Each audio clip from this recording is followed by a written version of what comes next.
For 28 years, they asked him the same question.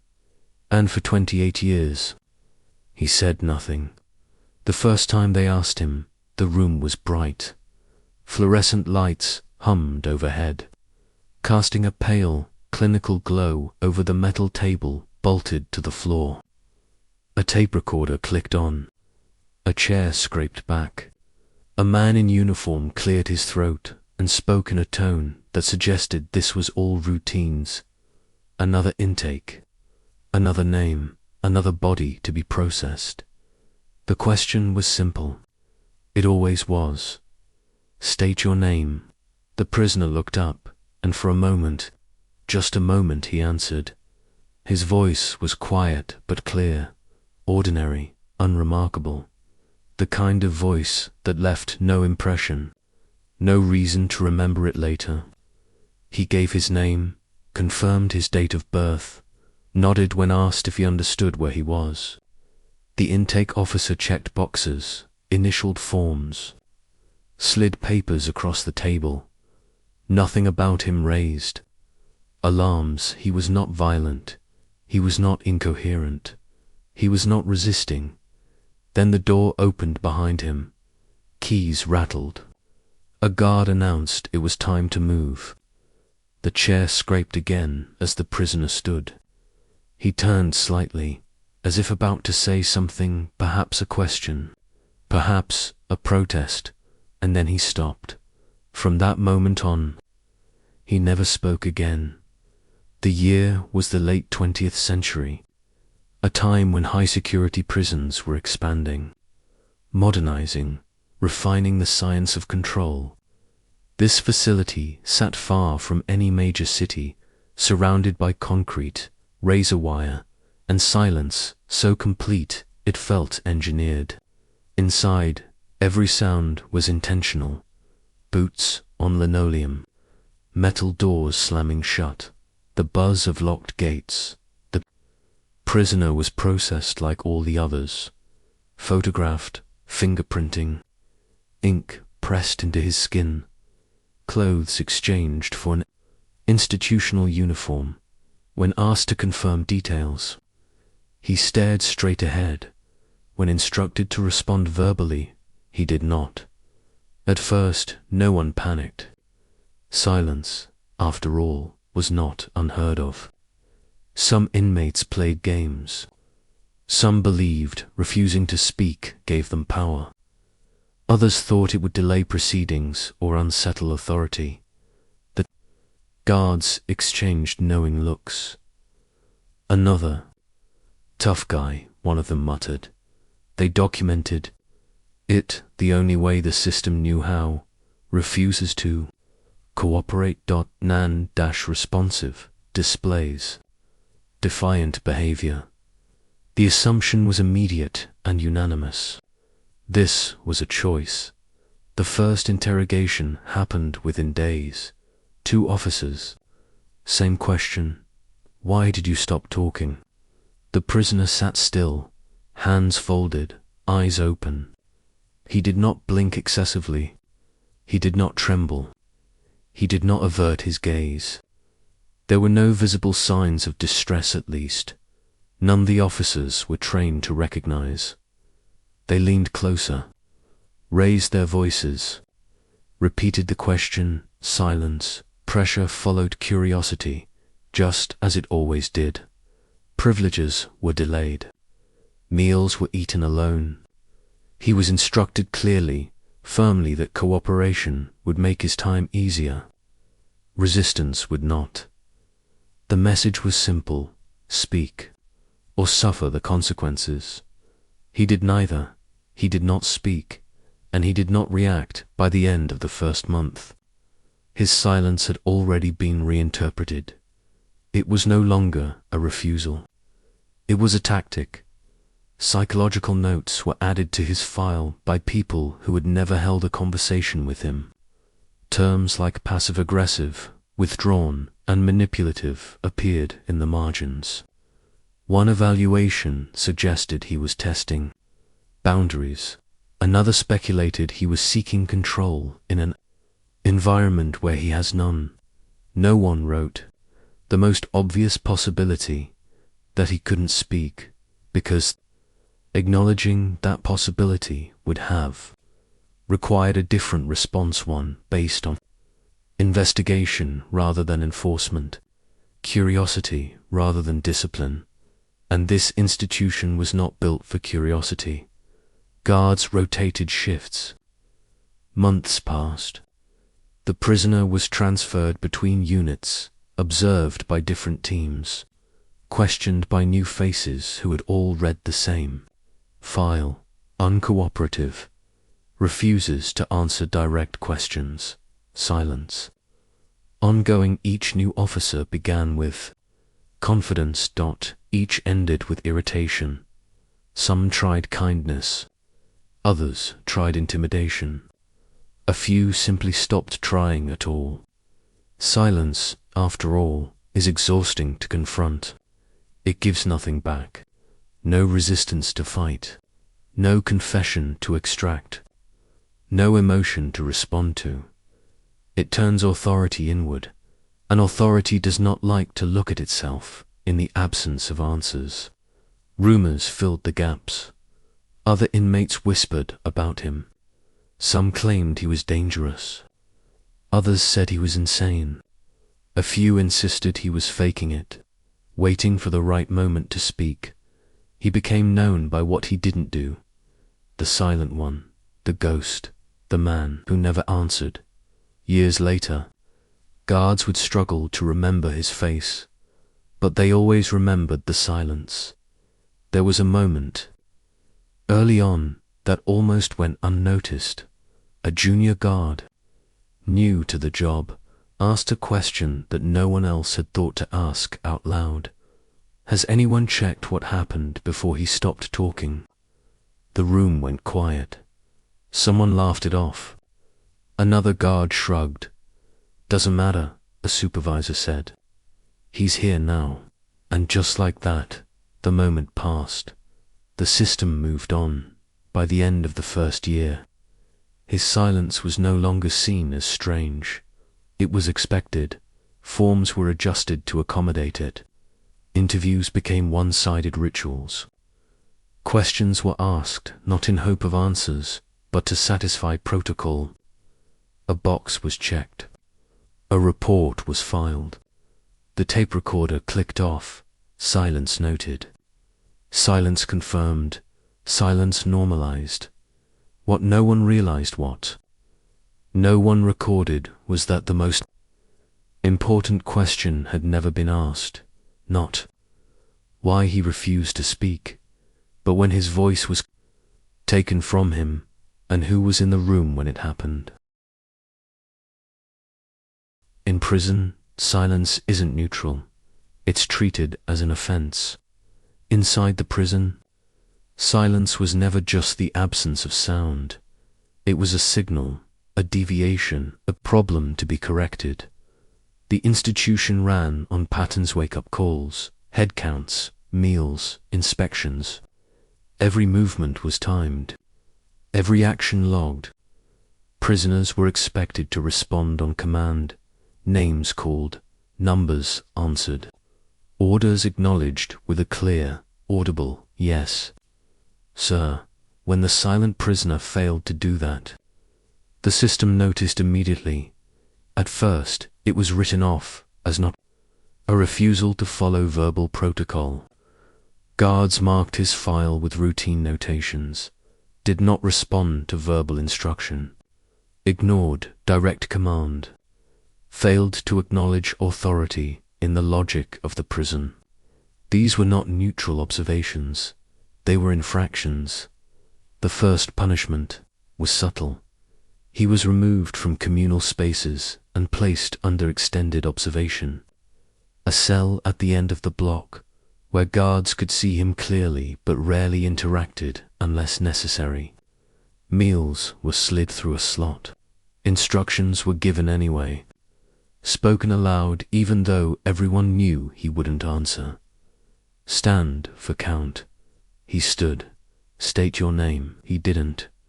The refusal, real or perceived, was documented again. Soon, Privileges disappeared. Recreation time shortened. Access to books delayed. Requests denied without explanation. Silence, the institution decided, was leverage, and leverage had to be countered when that didn't work. The punishments escalated. Solitary confinement was described in official language as administrative segregation. In practice, it was isolation. A narrow cell, no windows, lights that never fully turned off, sound reduced to the hum of ventilation and the distant echo of other doors slamming shut. He was placed there not for violence, not for threats, but for ongoing refusal to engage. Days blurred together, then weeks. Still, he did not speak. To the guards, this confirmed their belief. He was choosing this, enduring it, using silence as a form of resistance. No one considered that the silence might not be strategic because strategy implied agency, and acknowledging that would mean something had gone wrong. Psychological evaluations began soon. After over the years, many professionals would sit across from him, each with their own clipboard, their own theories, their own language for explaining what they couldn't understand. One psychologist wrote that the prisoner displayed extreme oppositional behavior, another suggested selective mutism, though no formal criteria were met. A third dismissed both ideas, noting that selective mutism typically began in childhood and was situational, not absolute. One report hinted at trauma, but offered no follow-up. Another contradicted it entirely. The conclusions varied. The language shifted, but one thing remained constant. No diagnosis was ever finalized. This should have been the moment the system paused. Conflicting evaluations. No medical consensus. No evidence of no signs of psychosis that fit neatly into any category. But prisons are not designed to pause. They are designed to proceed without a diagnosis. The default interpretation returned again and again. Known compliance, and known compliance in this environment was a behavioral issue, not a medical one. That distinction mattered, because behavioral issues were punished, medical issues were treated. The prison itself was engineered to break patterns: lights on, lights off, noise, silence, movement, stillness.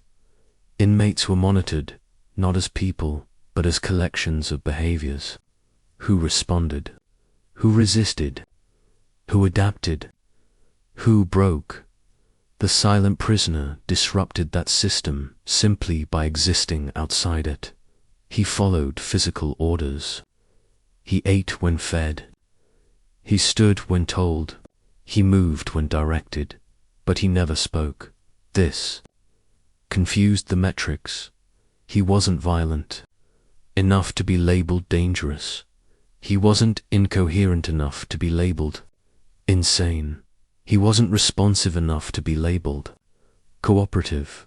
He existed in a gray area the institution had no category for, so it created one.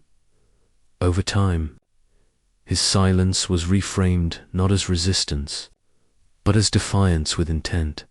Guards were instructed to document every missed verbal response as a willful act. Reports accumulated. Patterns were drawn where none were proven. Silence became evidence. The irony went unnoticed. The more he didn't speak, the more the system spoke about him, the less he said. The more words filled his file. There were moments, fleeting ones, when doubt surfaced. A guard noticed that when shouted at, the prisoner's breathing changed, that his hands sometimes trembled when voices were raised suddenly. Another noted that during medical checkups, he followed gestures more readily than spoken instructions. These observations were written down and then ignored because they didn't fit the prevailing narrative. It was easier to believe that silence was chosen than to confront the possibility that it was imposed. Years passed. The prison updated its procedures. New staff came in. Old staff retired. The silent prisoner remained. Each new guard inherited the same file. Each new psychologist read the same contradictions, and each one began from the same assumption. He could speak if he wanted to. That assumption shaped everything that followed. The prison waited for him to break. They waited through isolation, through deprivation, through repetition. They believed silence was a wall that would eventually crack. What they never considered was that the breaking point had already come and gone long before the first punishment, long before the first evaluation, long before anyone decided silence was a crime. Because sometimes what looks like defiance is damage, and sometimes systems built to enforce order are incapable of recognizing the difference. They kept waiting for him to break. No, one asked what had already been broken. Long before the prison reduced him to a number, before silence became his defining trait, he existed in records that had nothing to do with confinement, employment forms, rental agreements, medical checkups, letters signed in a steady hand. He had a name, though the prison would later use it less and less. He had a voice that once answered questions without hesitation. People who knew him remembered him as reserved, but present. Not loud, not withdrawn.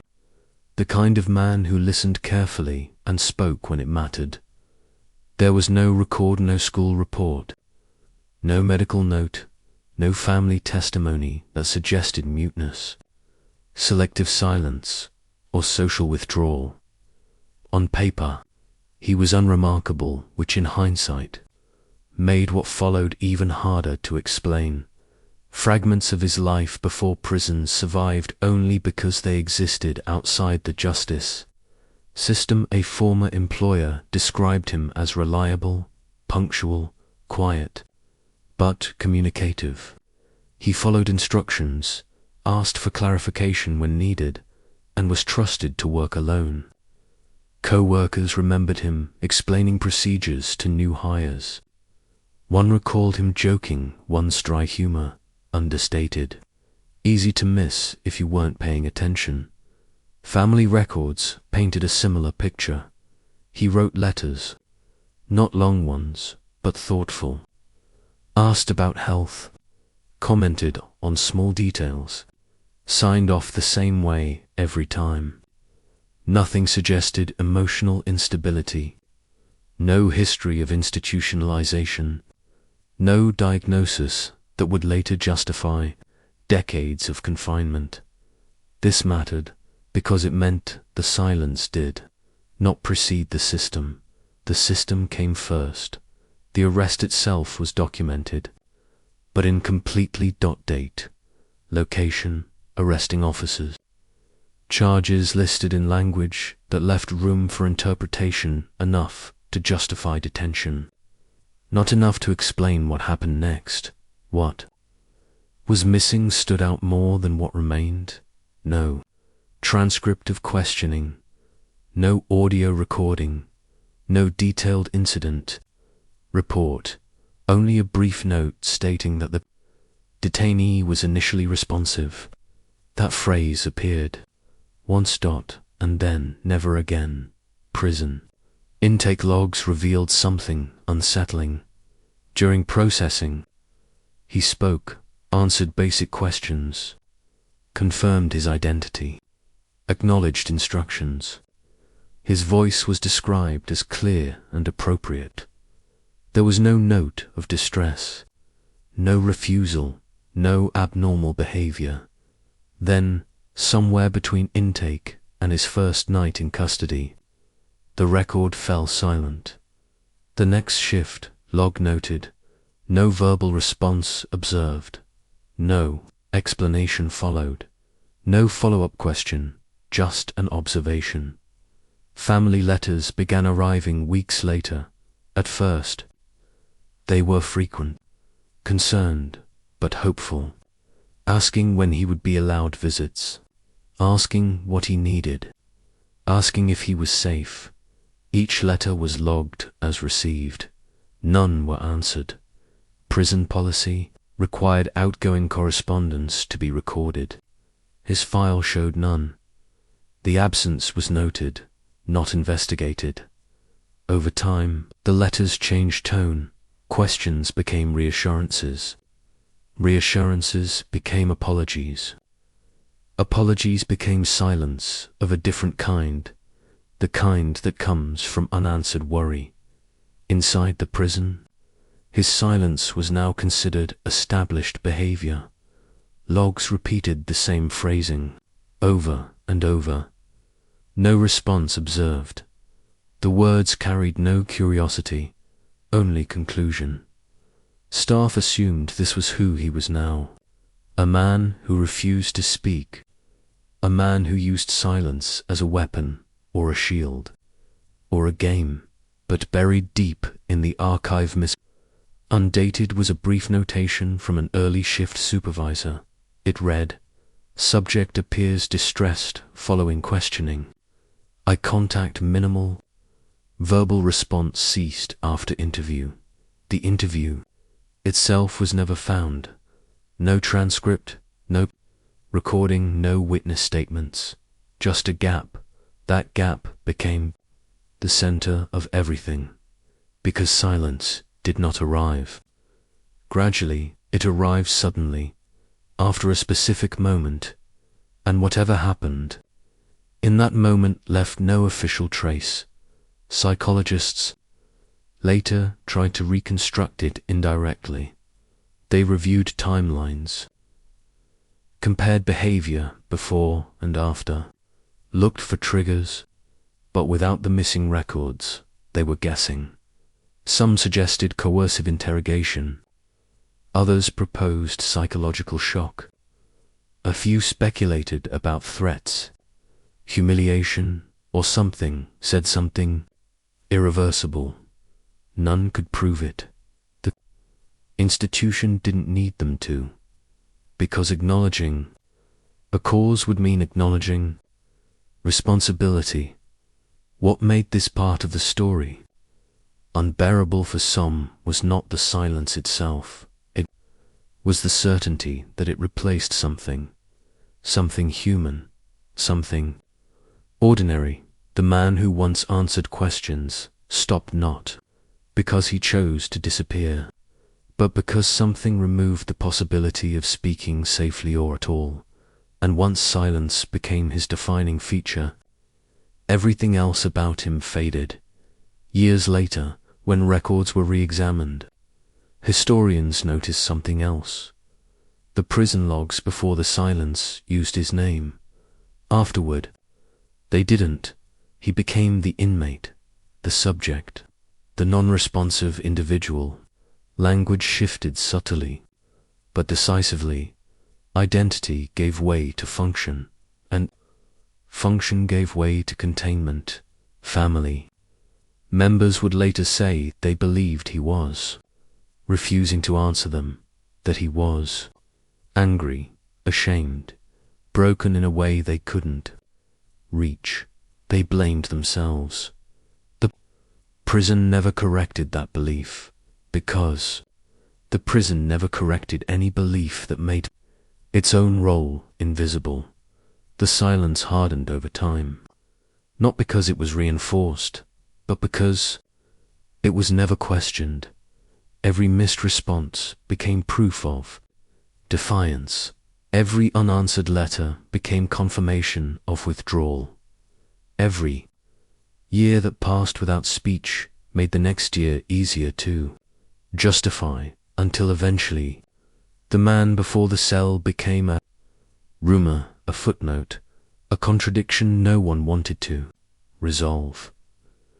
What took his voice did not happen slowly, it did not happen over years, it happened in a narrow window between intake and confinement, between being someone who spoke and someone the system decided never would again. And the most telling detail of all was this: the prison did not lose those records by accident. They were missing only from that day. Only from that moment. Whatever took his voice happened before the cell door closed. Some prisons study silence. They just don't call it research. By the time officials stopped trying to make him speak, his silence had already been reclassified. It was no longer a problem, it was a resource. The first sign came quietly, buried in paperwork that was never meant to be read together. A change in language. Where earlier reports described his silence as not, later documents used a different phrase: consistent, behavioral condition. That shift mattered, because conditions are observed, defiance is punished, and somewhere along the line, the prison decided that silence is stained, absolute, and unexplained was something worth watching rather than correcting. In the mid-late 20th century, correctional institutions quietly partnered with behavioral researchers. The programs rarely appeared under names that suggested experimentation. They were called observation initiatives, compliance studies, environmental response monitoring. Officially, no human experiments were taking place. Unofficially, prisons were ideal environments for study and control. They had variables, they had authority, they had subjects who could not refuse, and most importantly, they had silence. A declassified memo released decades later under heavy redaction outlined a pilot program focused on non-communicative inmates. The stated goal was simple: to understand how prolonged silence affected institutional order. The unstated goal was more disturbing too: see how long a human being could remain psychologically intact when denied recognition. The man who never answered fit the criteria. Perfectly, guards were given new instructions: not to engage, not to provoke, not to reassure. They were told to record every movement, every refusal, every change in posture, appetite, sleep. Interaction was to be minimal, neutral, controlled. Intervention was discouraged unless strictly necessary. Silence, after all, could be contaminated.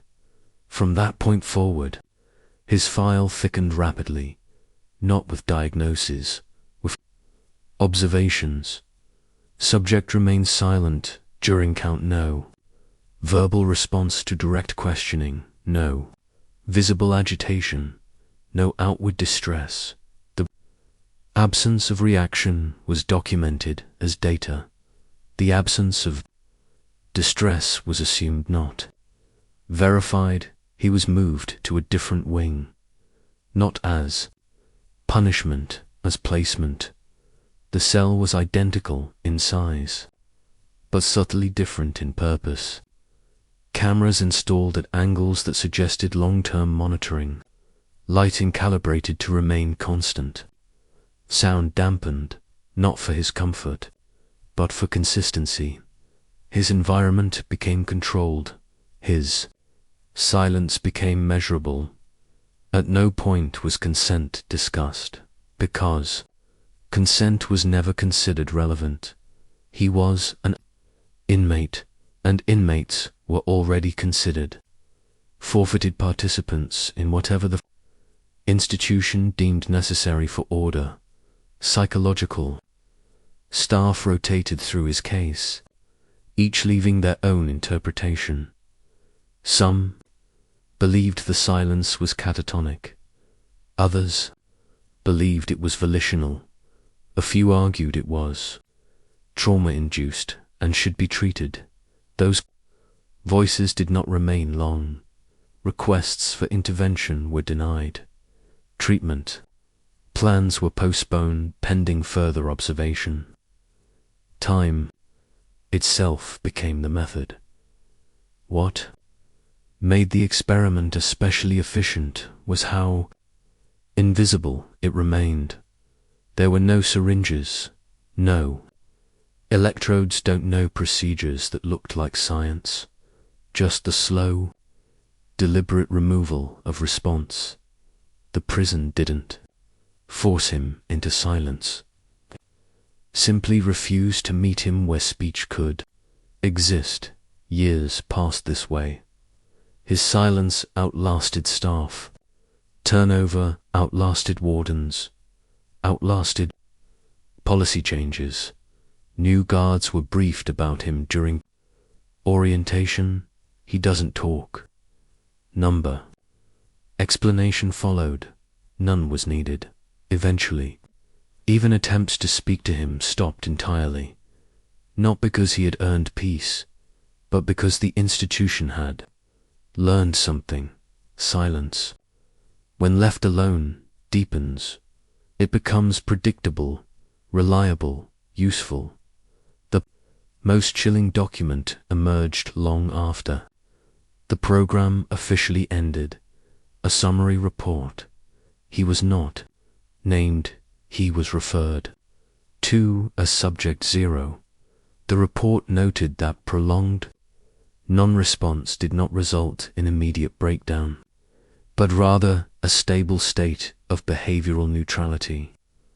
That phrase was underlined: stable, neutral, neutral, as if a human being could be reduced to a baseline measurement. The report concluded with a recommendation that similar subjects be allowed to persist without correction, that silence be accepted as a terminal condition, that efforts to restore communication be deemed unnecessary unless required for institutional function. In other words, they stopped trying to make him speak. They started studying how long he wouldn't. If this story already feels disturbing, stay with it, and if you want more histories that were hidden behind locked doors, subscribe, because what comes next was never meant to be documented. What the report did not include was the cost. Did not measure the erosion of identity. It did not track what happens when a person realizes that no one is listening, not because they can't hear, but because they don't care to. It did not consider that silence, once exploited, becomes irreversible by the end of the program. His silence was no longer remarkable. It was normalized. The guards barely noticed it. The files referenced it casually, and the system moved on, satisfied with its findings. But the man remained, still silent, still watched, still alive inside. A system that had decided his voice was optional. And the most disturbing truth of all was this: no one ever wrote down why the experiment ended, only that it did. Quietly, like everything else connected to him, they stopped trying to make him speak. They started studying how long he wouldn't. He aged. The prison changed. His silence did not. Time inside a prison usually announces itself loudly, through counts, through transfers, through fights, lockdowns, releases, deaths. But around the man who never spoke, time behaved differently. It thinned, it bent, and eventually, it almost disappeared. The first decade passed with little ceremony. New wardens arrived with new philosophies. Some emphasized discipline. Others claimed to believe in rehabilitation. Each reviewed old files during their first weeks in office, pausing briefly at the same entry. Inmate exhibits prolonged nonverbal behavior. They all asked the same question. Does he ever talk? And they all received the same answer. No, sir. Then they moved on. The prison itself modernized. Steel bars were replaced with reinforced doors. Surveillance systems upgraded from grainy black and white monitors to digital feeds. Paper logs became databases. Medical charts were scanned and archived. But when his file was digitized, something went wrong. No one could agree on his age. His birth year appeared differently across documents, sometimes by a margin of 5 years, sometimes more. Intake photos were too old to be reliable. No family had contacted the prison in years. Eventually, staff stopped correcting the discrepancy. They entered approximate by year 15. He was no longer treated as an inmate in the ordinary sense. He was a fixture. New guards were warned about him during training, not as a threat, but as an anomaly. Don't expect answers. Don't try to get a reaction. Just log what you see. Some guards tried. Anyway, they greeted him, asked simple questions, told him the weather. He never responded, not once. Other inmates noticed at first. They were curious, then uneasy, then afraid. In a place where everything was about dominance, communication, and response, his silence felt unnatural. Rumors spread. Some said he was dangerous. Others said he was already dead and no one had noticed. A few claimed he was faking, waiting for the right moment to strike. Most avoided him entirely. Cells near his were considered unlucky. Guards, on the other hand, began to mythologize him. Stories circulated during night shifts that he never slept, that he stared at the wall for hours without blinking, that he knew things. None of it was true, but the silence invited invention. When no explanation is available, imagination fills the gap. As decades passed, the outside world transformed. Wars ended. Borders shifted. Technology reshaped daily life. Inside the prison, televisions appeared in common areas. Radios replaced silence in the halls.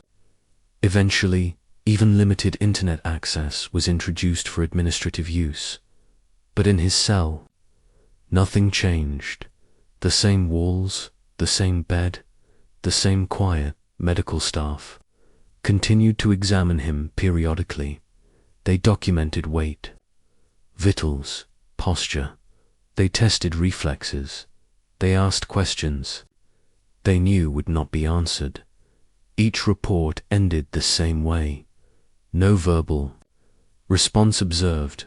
No one could determine whether he understood the questions anymore, or if understanding even mattered at some point. His name stopped being used. He became a number, then a file, then a reference. When researchers cited long-term silence cases, they cited him without context, without history, without humanity, just a duration, 28 years. By the third decade, his silence had achieved a strange kind of permanence. It was no longer alarming. It was expected. An expectation is dangerous because it allows systems to stop asking whether something should continue. There were moments documented but unexplained when staff noticed subtle changes, a different posture, a pause where there hadn't been one before. Once, a guard wrote that it looked like he was about to speak. The entry was never followed up. Hope, after all, was not part of the protocol. His file grew thinner over time, not because there was less to record, But because no one believed anything would change, notes became shorter, observations more routine, silence, when sustained long enough, becomes invisible.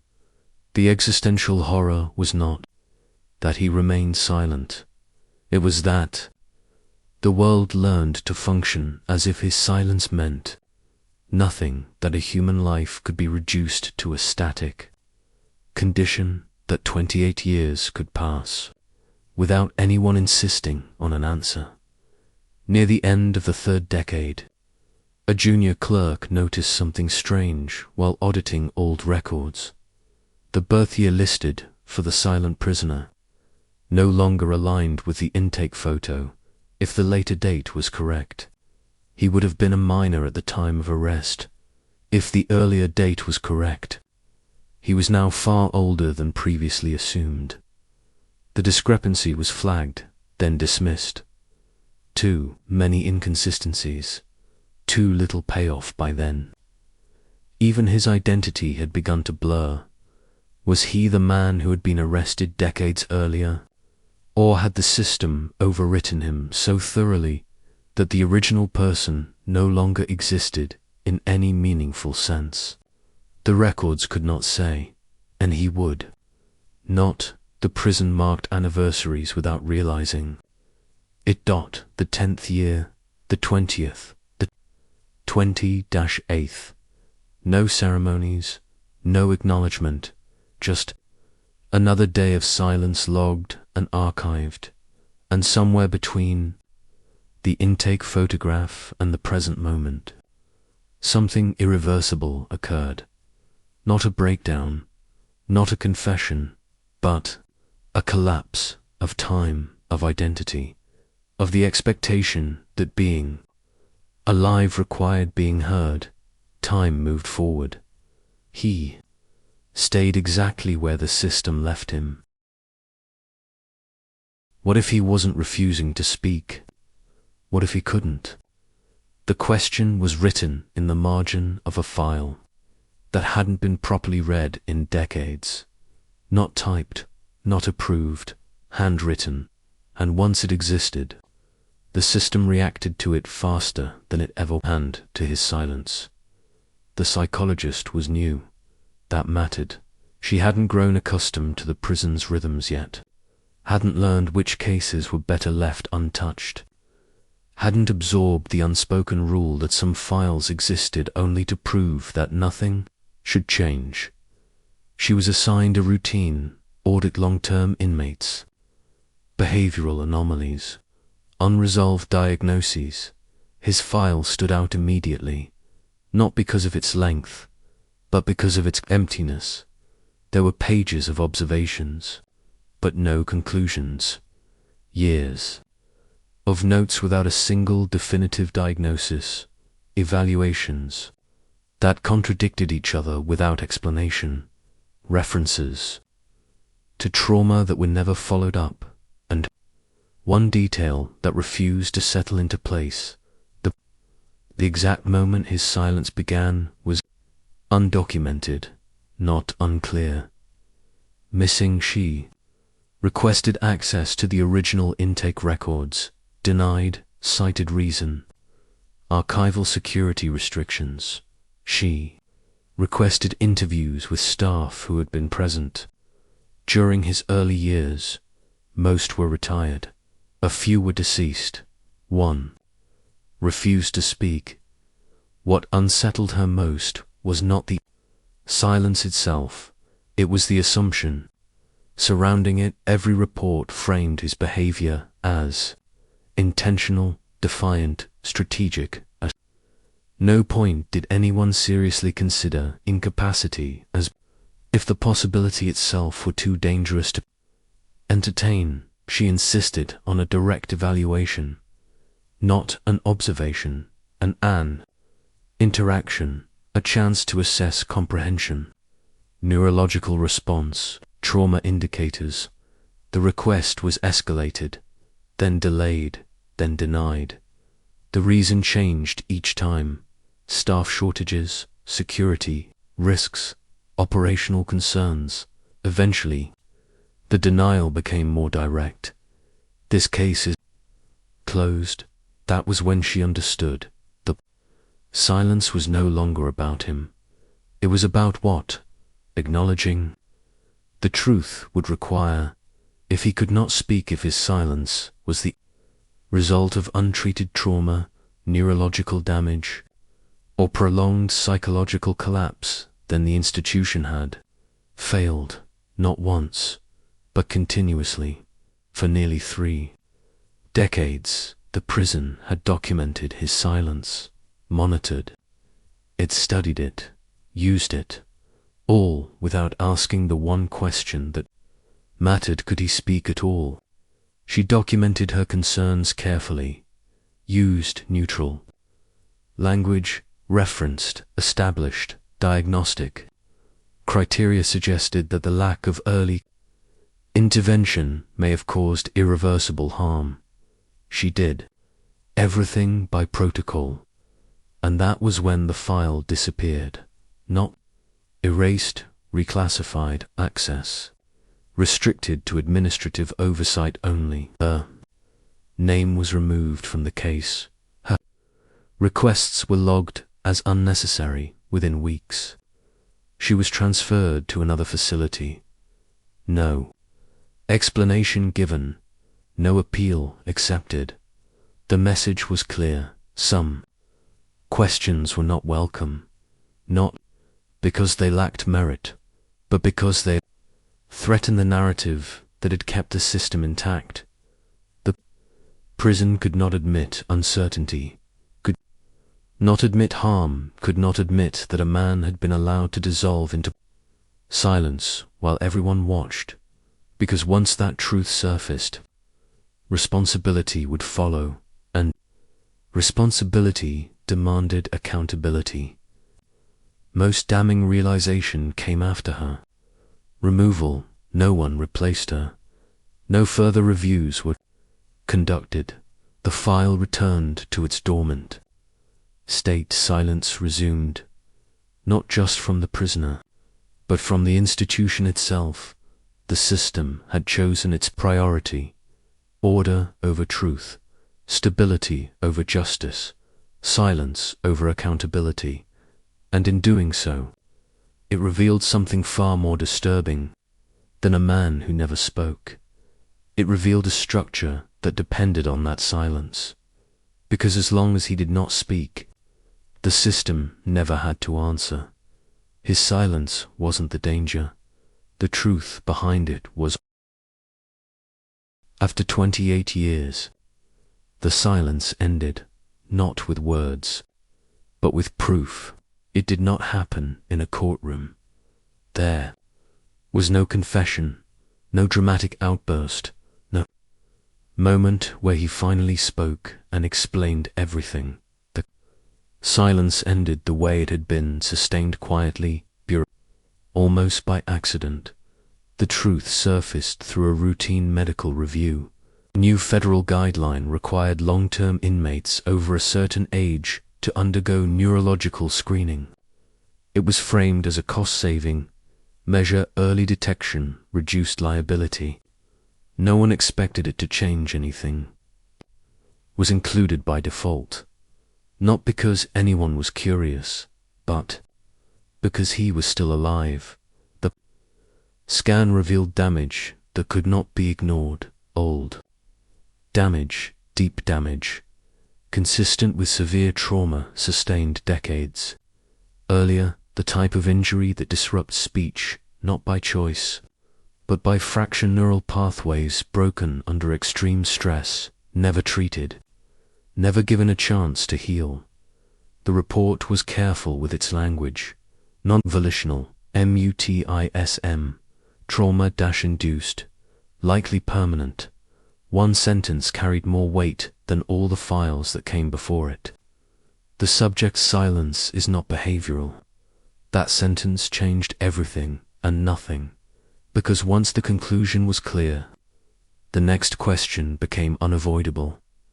How long had they known nor suspected and chosen not to act? The answer was scattered across decades of ignored red flags, contradictory evaluations, abandoned recommendations, missing intake records. The silence had not been a mystery, it had been inconvenient.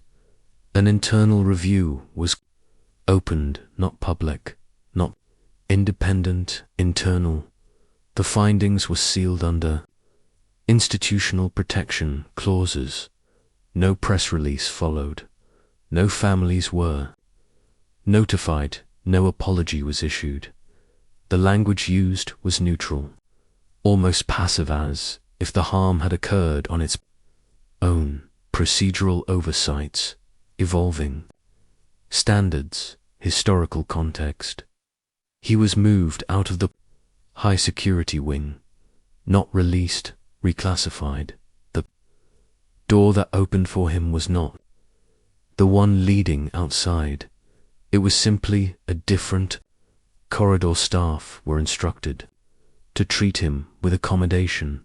Speech therapy was suggested, then quietly removed from the plan when it became clear that decades of untreated trauma had calcified into permanence. You cannot restore what was never allowed to exist. No compensation was discussed legally. He had never complained. He had never testified. He had never spoken. And in a system that measures harm by documented objection, silence counted as consent. There was no reckoning, no disciplinary action, no policy overhaul. Bearing his name, the institution survived, as institutions often do. What changed, subtly but permanently, was the narrative. In closed meetings, staff stopped referring to him as uncooperative. They used different words now: case failure, systemic oversight, historical anomaly. Language shifted not to honor him, but to protect themselves. He was eventually transferred to a medical facility, quieter place, softer lighting, less surveillance. By then, the world outside had moved far beyond the one he had entered. Technology he could not understand. Dot faces with no memory of him. A calendar that meant nothing. Freedom, when it finally brushed past him, felt theoretical. Those who encountered him in the final years noted something unsettling.